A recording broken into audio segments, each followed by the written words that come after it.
Hello, everyone, and welcome back to Ethos Online. Again, this is a space where we can be, belong, and become the very best version of ourselves. So, wherever you're joining us, we just want to say welcome. We are so thrilled you're journeying with us through these different books that make a compilation called the Bible.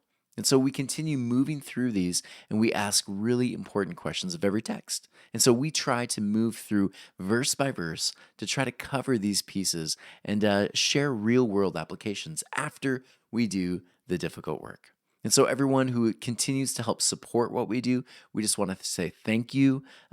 Your donations are helping us continue this really good work. Because again, it takes a lot of time, energy, production to do all of these. And so, thank you for continuing to support what we do. We think this is really important work. And so, as we continue moving through this book, Genesis, we think it's so important to remind you once again, popping right into Genesis, this book was not written as a history book. Again, I think we do such a disservice when we make these assumptions that the ancients were writing literal history. Again, you just don't see that. Thousands and thousands and thousands and thousands of years. You don't see that kind of written style from a nomadic tribe. You just don't. You'll see them later on in first century. You'll see other empires beginning to do some sort of historical writing, to show a history. But that did not happen for Israel back during their first formative years, where they're beginning to come together. They leave their original tribe and create a new one called this Hebrew tribe. They weren't writing history. And so where this all starts, it starts again 587 BC when they are, of course, tiny tribe, just like other tribes. They are basically eaten up by the large empire of Babylon. Babylon continues taking resources of everyone else, basically pulls in all these tribes. They lose their identity, they lose their stories, right? They lose their purpose, their vision, the direction they were moving. They lose the recipes grandma taught, right? They lose these things. And so Israel, they choose not to assimilate. They're one of the very few tribes in history that don't take on Babylonian gods. They don't take on the Babylonian stories, right? And this is why, again, in Genesis, when you have this introduction of this idea of the beginnings, right, of the beginnings of the world, it's very different than Enu Melish, which would have been the Babylonian one. In fact, over and over again, Israel finds ways to poke fun at the Babylonian creation narratives by creating their own, which are a bit of a slap in the face, right? Our God brings order, your God brings chaos. So many interesting references here because what they're doing is they're trying to not write history, they're trying to say this is what it means to be an Israelite. And we want to keep the Hebrew nation Hebrew.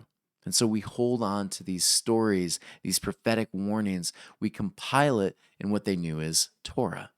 Again, all of the oral traditions of the past, right? Mostly used for identity purpose.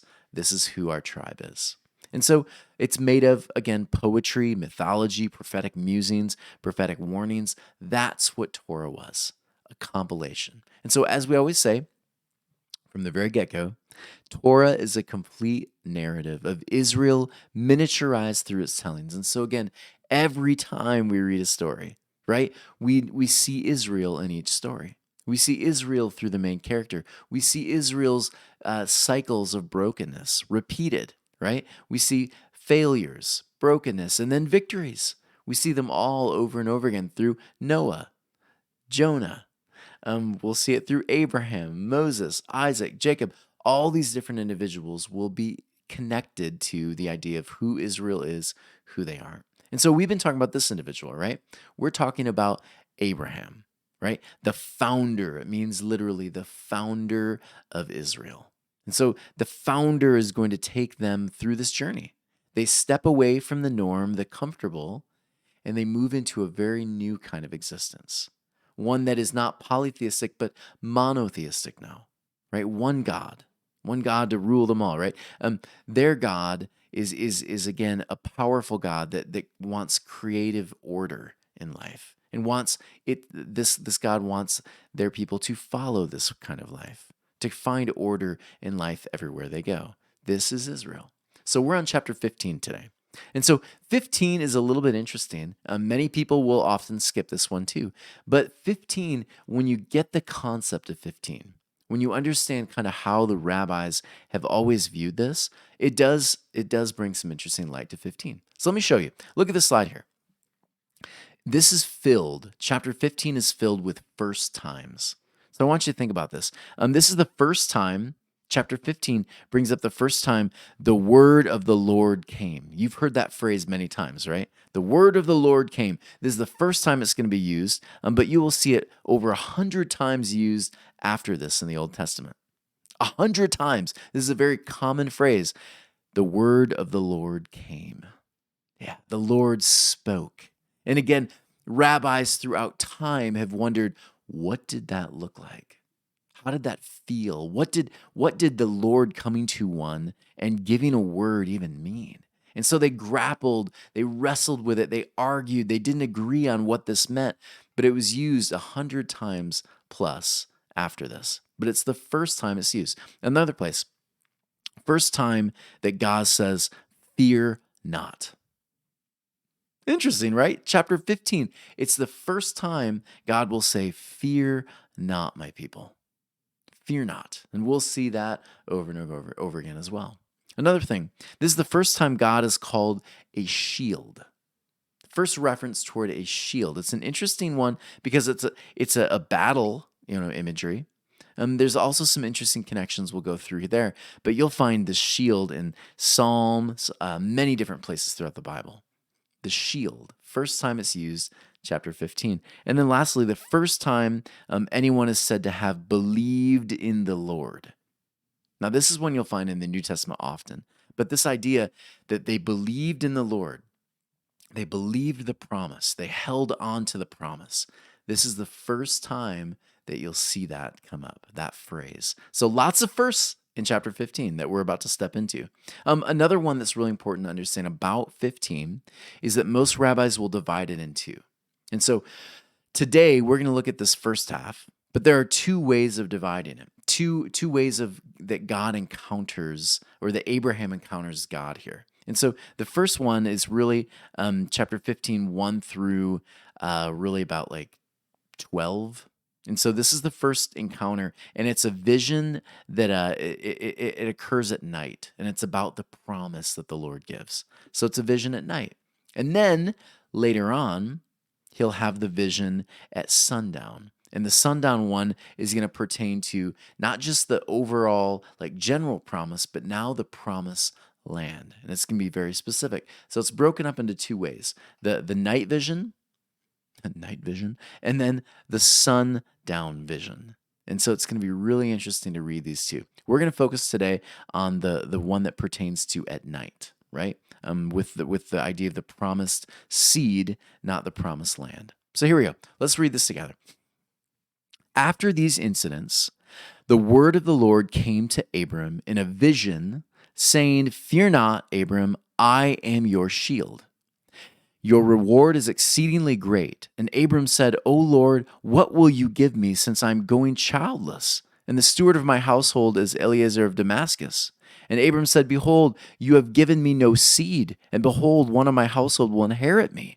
And behold, the word of the Lord came to him, saying, "This one will not inherit you, but the one who will spring from your innards will inherit you." And he took him outside, and he said, "Please look heavenward, count the stars, if you are able to count them." And he said to him, "So will be your seed."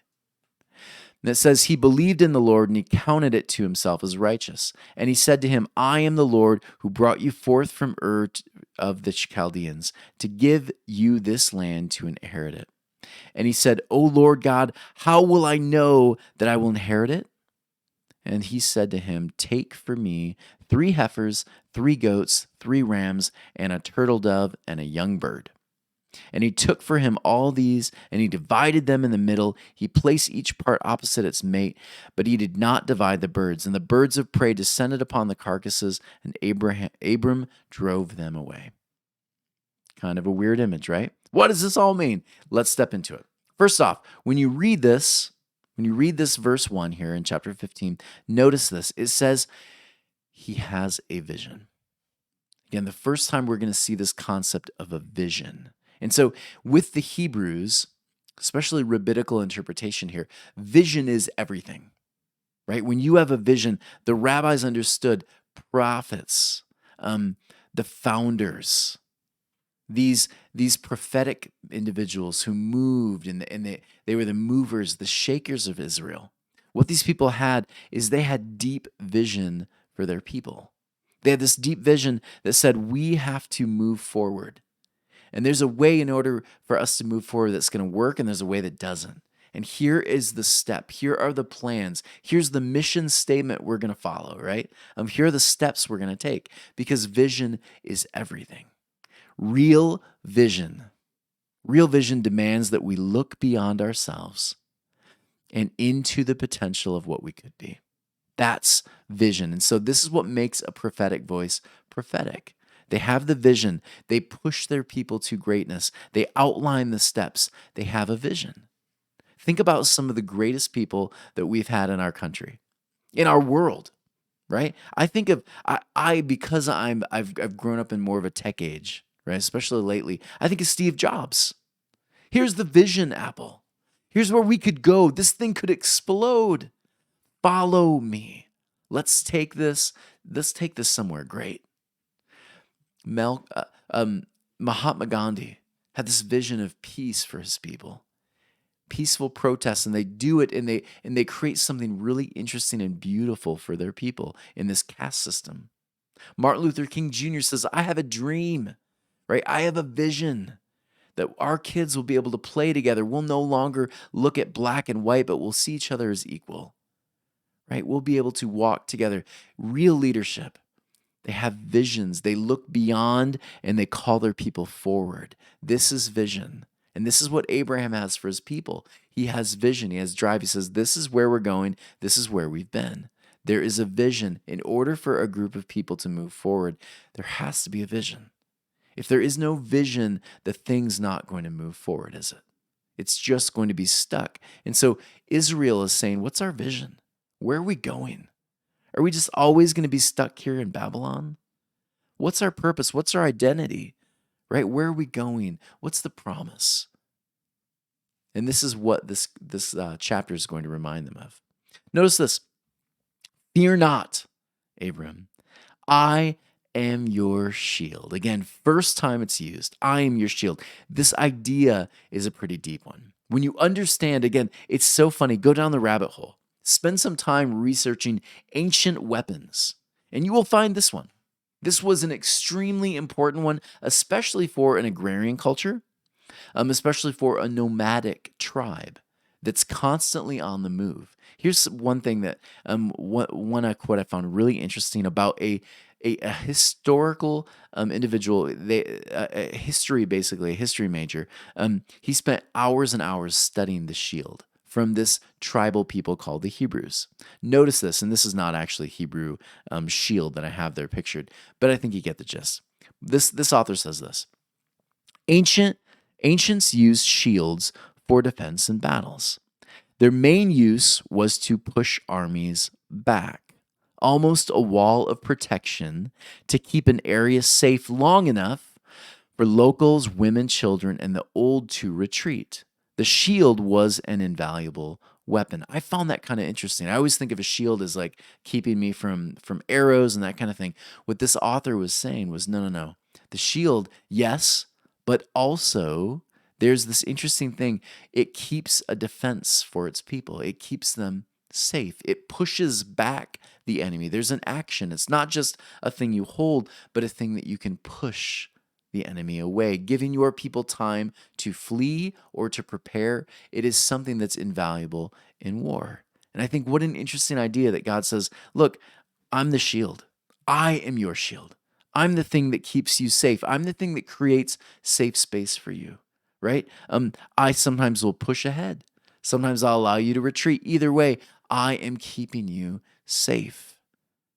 I'm keeping you safe in this shield. Behind this shield, I will protect you. It's a beautiful concept, isn't it? Yeah. Let's keep going. And Abraham said, O Lord God, what will you give me since I am going childless?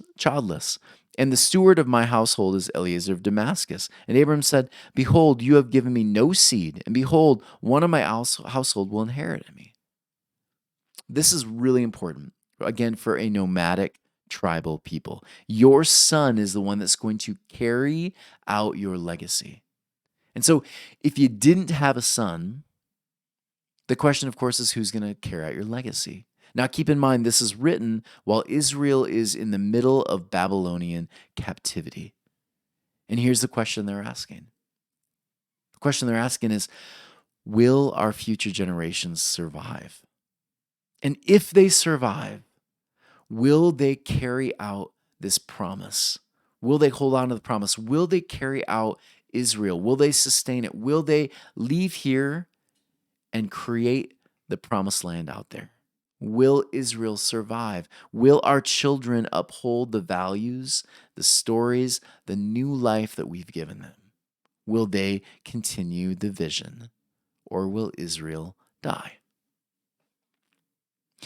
I work with kids a lot. I have kids. And here's the thing. Every generation, the old always say, oh, those kids. We're always complaining about the kids, right? Always like, oh, they're this, they're that, they're this. But here's the thing. They are the ones that will take our visions for the future and move it forward. Or take it back. And I see right now our kids are being bombarded. The other day in my class, I decided I want to see how many times kids get notifications in one class period. One class period. And so on their phones, I ask them, every time you get a notification, I want you to make a little tally. I have 8 kids in the one class. In a 70-minute period, 8 kids had 192 notifications come up on their phones. 192. We are being constantly bombarded with meaningless chatter all throughout the day. Notifications that we can probably live without. But this is what our generation is having to face right now. Video games, constant chatter, the trauma that they're dealing with brokenness in families, it's happening all over. And so these kids, they are going to be the ones to carry out the next vision.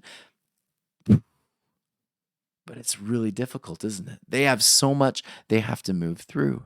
And so I would argue the most important thing we can offer our kids is not more technology. It's not more lectures about, in my day, we did this and this. No. I think there's something even bigger, something more profound, something more beautiful we can offer this generation now. And I would argue it is vision for the future, something beautiful, something bright, something redeeming that they too can move toward. And this is what Israel was saying. Look, future generations, there is something so redeeming, so beautiful, so shalom-like, tikkun olam. There is something out there that we move toward that has been promised us as a nation. Take it, run with it. We'll walk with you, supplying wisdom as long as we can. But we have to, at some point, drop it in your hands. And so we are casting the vision out to you so that you can continue moving it forward. I think that is what our kids need. Not more lectures, not more technology, none of that. That's not what they need. They need real vision cast before them. That gives someone a sense of purpose. And I think when we do that, we set up their generations and their future generations to succeed. And that's what Israel was attempting to do here. It continues on. And behold, the word of the Lord came to him, saying, This one will not inherit you, but the one who will spring forth from your innards will inherit you. I found this one interesting because I am a person who I have certain expectations, right? I think that my way is pretty good, right? I think that when things happen, it should just ultimately go the way that I think it should go. But that's not what life has taught me. Life has taught me I have an idea. I think it's going to go this way, but Murphy's Law steps in and says, nope, it's going to go this way. This thing's going to happen. This happens over and over again. We think one thing. We think it's going to happen this way. and we prepare for it. We think that the thing, the job, the relationship, the mortgage, the payment, whatever the thing is, right? It's going to happen this way. We plan it out. But often life teaches us that the very best plans we create often will fail, and life will just take it in a different direction. I have a story for you. Months ago in the summer, months and months ago, I am walking with some friends, and we're on this bridge and we look down and we see people kayaking and floating down the river on tubes, and we're watching this. First, I see a couple. They're in kayaks and they are struggling. They're struggling and they're arguing, of course. And I see them, and what they're trying to do, they are trying to paddle upstream of this huge, monstrous river. And they're paddling upstream. And you see, he goes up so far, and then he turns around and he yells back at his girlfriend, wife, I'm not sure who she was. He yells back at her, and she tries to paddle. He tries to grab her, and it keeps going back and forth, and they're getting more and more frustrated until, and again, I'm watching this, they're struggling until he reaches back, tries to pull her, and in his attempt to pull his wife, his partner, whoever this is, pull her, his kayak flips. And as it flips, their lunch and a bunch of other things fall out. They paddle, it all goes flying and starts going down the river. And they are screaming explicitives. They're so mad. And as they're doing this, I see a couple tubers just going down the river past them, relaxing, allowing the river to take them wherever the river goes. Two sets of people, same river, but they are navigating the river very, very differently, aren't they? One of them has learned to go with the flow of the river, to let the river take them where it will take them. And yes, you can still kind of navigate around as you're going, but ultimately the river is going to take you where the river takes you, isn't it? The other one struggled, fought until finally the river took them anyways. And I think that's life, isn't it? We do this, don't we? We fight, we struggle, the river takes us. And again, I find this really a fascinating analogy. God will oftentimes remind Israel, look, you can fight it. You can fight me day and night. But here's the thing. Life is going to happen. Those things will take place, and you can either go down the river, you can allow it to take you, you can sit in the river, allow the flow to take you, or you can fight tooth and nail and find yourself flowing anyways, right? Either way, the river will take you. And God says, in these moments, remember, I'm with you. I'm this guide that continues to move you through this river called life, and it's going to continue moving. Trust me, Abram. Trust me. I know you have plans, but there's something so much bigger. And in this next sentence, he'll say it, and I think it's really profound. He says, please look heavenward and count the stars, if you're able to count them. And he said to him, so will be your seed. Abraham, like, I get it, the river. I see you're struggling you're looking and you're saying there's a big bend and there's a lot of rocks and maybe some falls. I don't know. God, I don't know that I can do it. And God says, hey, look up for a minute. Like, there's something so much bigger. You think you're a part of a river. You're part of an ocean. You're part of something so much bigger. This little river turns into this and this and this and into the ocean, and you're only seeing a little bit of it. Trust me, Abraham. Trust the universe. Trust me. Trust the plan, right? We are going to move together through this. Think of it. There's something so much bigger going on here. And again, for a tribal group of people who have been taken by Babylonian captives, trust that we're going to be okay. Let the thing happen. There's nothing we can do here. We can't defeat Babylon. But what we can do is we can learn to thrive in Babylon. We can learn to navigate the rivers of Babylon, holding on to our values, our purpose, our identity. We don't have to fight tooth and nail. We can find a way to thrive in Babylon, which is really the same message Jesus says over and over again to his friends in Roman captivity. We can thrive here in Rome. Kingdom of heaven is already amongst us, right? Thrive here and now. Learn to be in the river. Let the river take you. And he believed in the Lord, and he counted it to him as righteous. Again, it takes a certain faith. This word righteous here, it means someone not perfect. That's not what righteous means. It means someone who's willing to believe that the thing brings life. That's the idea. That means to follow what brings life fully. Learning to just take the step, sit in the tube, allow the river to take you. Righteousness. What a beautiful idea of righteousness. I'll continue. And he said to him, I am the Lord who brought you forth from Ur to the Chaldeans to give you this land to inherit. What a beautiful reminder. Moses will have a moment like this too. Moses, remember who I am, right? I have taken you from here to here. I've been here the whole time, Moses. Abraham has this moment, right? He's the founder, so he has it first. God reminds him, look, you've been through some stuff with me, right? We have been through the pain, through the brokenness, and we got through it. And I think for many of us today, we forget that, right? We went through the stress. We couldn't pay the bills. Taxes were bad, bankruptcy, anxiety. The job was just a terrible job. The divorce just hurt you so bad. All of these things. But you got through it, didn't you? And that gentle reminder, Abraham, we have a history. And you've been through it. And you made it. Abraham, we're going to make it again. This next bend, it's going to seem like a big one, but we're going to make it, Abraham. We're going to make it. Here's one. This last part's a little confusing. And for many people, it just seems like another Levitical law that just nonsensical, more killing of animals. But let me take you through, again, rabbinical interpretation on this one. Really interesting. Take for me 3 heifers, 3 goats, 3 rams, a turtle dove, and a young bird.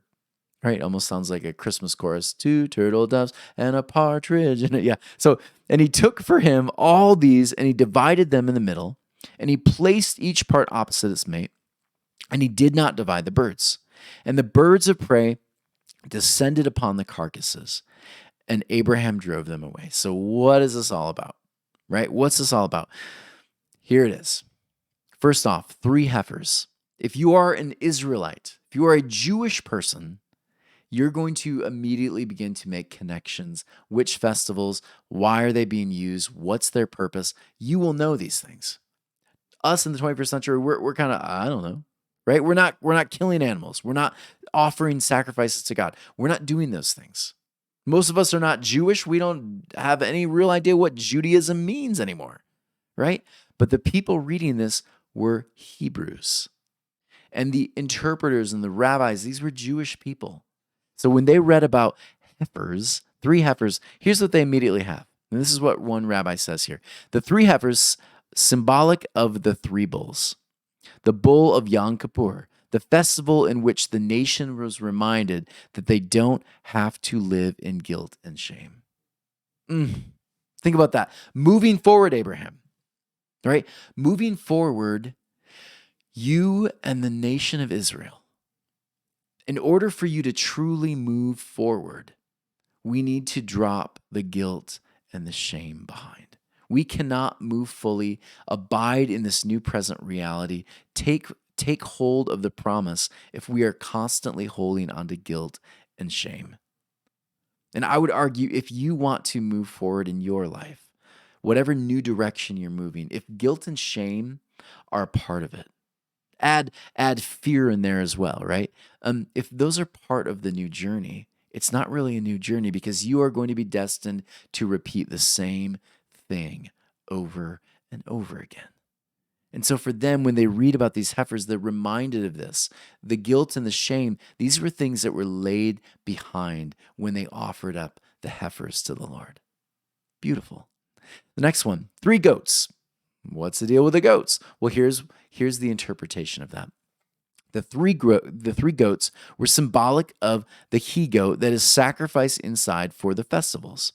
The animal that takes the shame and the guilt and basically walks it to the ends of the earth. So this is the scapegoat, right? This is the goat that after the guilt and the shame is laid, after it's put down, right? After it's spoken and it's kind of left there, it needs to be taken out. And so this is a cool idea. Not only do we drop it, but we take it out of community. We remove it. So think about so many religious structures. There are songs that have no place in churches anymore. They shouldn't, right? There's theology that is so connected to guilt and shame, and the atonement theories, all of these things that bring so much guilt and shame. Jesus died on the cross to pay for your sins. What? God was so angry with you that he had to punish his son. Those kinds of fear and guilt things, they need to be spoken out of. We need to say that does not belong. And then we need to remove those things out of community. And that's what the scapegoat does. And so Israel's saying, what things right now are bringing us guilt and shame? Those things, we need to identify them, and then we need to remove them. They need to be taken out of community. Put them on the scapegoat. Remove them. Such a heavy idea. Before you walk in the new, identify and then cast it out. It has no place anymore in community or in your life. Next one was the 3 rams. The 3 rams were a reminder of the guilt offering of a definitive sin. And this was basically individuals, right? This was, I am dealing with this thing. And if I'm going to walk in community, I also have to drop it too. And so these individual things that we all struggle with. As a community, yeah, we have certain things. But as individuals that are part of a community, there are certain things that we bring to the altar that we also have to leave behind. Heavy. Yeah. And then lastly, the turtle dove, right? This dove concept, for most rabbinical interpretations, they always look to Noah. And so the turtle dove and the young bird, again, remember Noah had 2 different birds, right? A turtle dove and a young pigeon were not just atonement animals, but a reminder of Noah. The journey will be tested, but there is a reminder that the promise will come through. When you test it out, when you let it fly, right, the promise will be fulfilled. Sometimes it takes 2 tries, right? Sometimes it takes a little bit longer, but the promise will happen. And so, of course, after these things have happened, we let the thing fly. We give it wings, right? And the new earth, the new reality, the new promised land, the promise that God has given us will take place. So good. Everyone, I hope you enjoyed this one.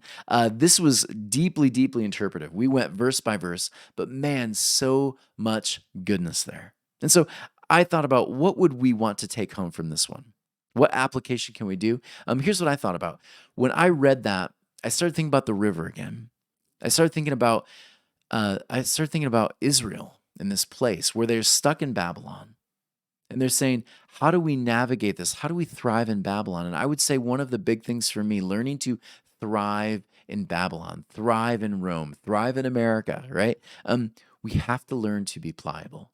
Kind of following the idea of the river. How do we learn to relax, sit in it, let it take us? How do we get to a place where we become flexible in the way that we view the world, ourselves, where we're moving? Be able to navigate and say, well, the river's taking me here. No judgment, no guilt, no shame. What do I do here? Do I freak out? Do I fear? Do I jump out of the river? Do I start paddling up against the river? No. I relax. I learn to be pliable. So here's one way I've learned for me. Number one, if I want to start this journey of being more flexible in the way I view things, decisions, all those things, I got to start small. And so becoming flexible, it doesn't happen overnight. And so pushing too much could actually kind of cause you to go backwards. So similar with physical flexing, it can hurt too. So instead of rushing, start by trying new things on your free time. Just little things here and there. Change up your environment. Choose a different place to grab food for lunch. Just do subtle, tiny little changes. Don't don't go big. Start small. If you're someone who you've got to have that schedule, nothing changes, you're terrified of change, learn to just do little changes throughout the day. And what you'll find is you'll begin to actually enjoy them. Another one, stretch your brain. And this is what I mean by stretch your brain. When you engage with your imagination, problem solving skills, it's like training your brain to prepare for newness, right? Google Maps died on me today. How am I going to get home? Maybe I'll take a new route, right? You learn to embrace it. You stretch your brain a bit. It really does help. Number 3, rethink your to-do list. Many of us, we are so tied to that to-do list, aren't we? We write it out and it's like we just wrote the 10 commandments, right? The 10 to-dos that day. Try breaking up your to-do list. Try putting them in sections that you can follow, or instead of rushing, try new things with your free time. Say, you know what? I'm going to keep it even simpler today. I'm going to leave room on my to-do list. I'm going to leave time for something new to pop up. And usually it does. Our time will be filled. It gets filled with something. Learn to be flexible. See where it goes. That doesn't mean you throw your list out. Maybe you just have less that day and leave a little bit of time for something new. Second to last one, question the norm. I am constantly questioning the norm. And my wife, it drives her crazy. When I make a recipe, I'll look at the recipe and I'll do my best to follow it, but then sometimes I'll just add a couple things. I'm curious, right? I want to see, well, what about this? What could make that dish better? What if I make it a little spicier? You add some things. You're trying to make it less predictable, right? You try something new and you get new outcomes. Just switch it up just a little bit. See where it goes, right? Instead of bacon and eggs that day, I'm going to have eggs and French toast. I don't know. Do something a little different. Instead of coffee this morning, I'm going to have green tea, right? Switch things up and you'll find that the bigger things down the road that we need to be flexible for, we're prepared for it. And when that bend hits around the corner and we see the falls, we are ready. We're learning to be pliable people. Lastly, don't force it though. Don't get stressed out. If you're someone who you're like, I can't change my to-do list, don't freak out. Breathe, calm down. The lessons you'll learn along the way can help you become more flexible in life. So again, just relax. Don't force it. Have the idea in your mind and see if you can just follow a couple of these steps. Learn to be pliable. Israel in this moment, chapter 15, they're learning to right now say, how do we thrive in Babylon? How do we take this river? How do we let it flow? How do we let it take us where we're going? How do we learn to trust the promise God has given us? It's going to take faith. It's going to take flexibility. It's going to take a deep appreciation for the divine, knowing we've been there before, we're going to be there again.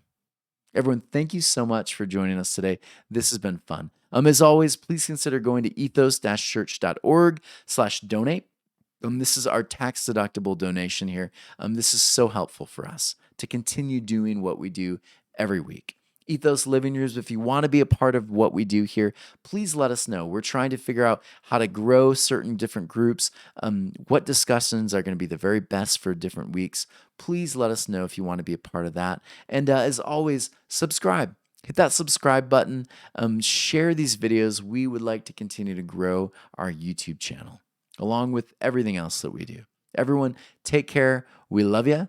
And we'll see you next week when we delve into Genesis chapter 16. Or actually, Genesis chapter 15. The rest of this one. Yeah, it's going to be a really good one. Everyone, take care. We'll see you next week.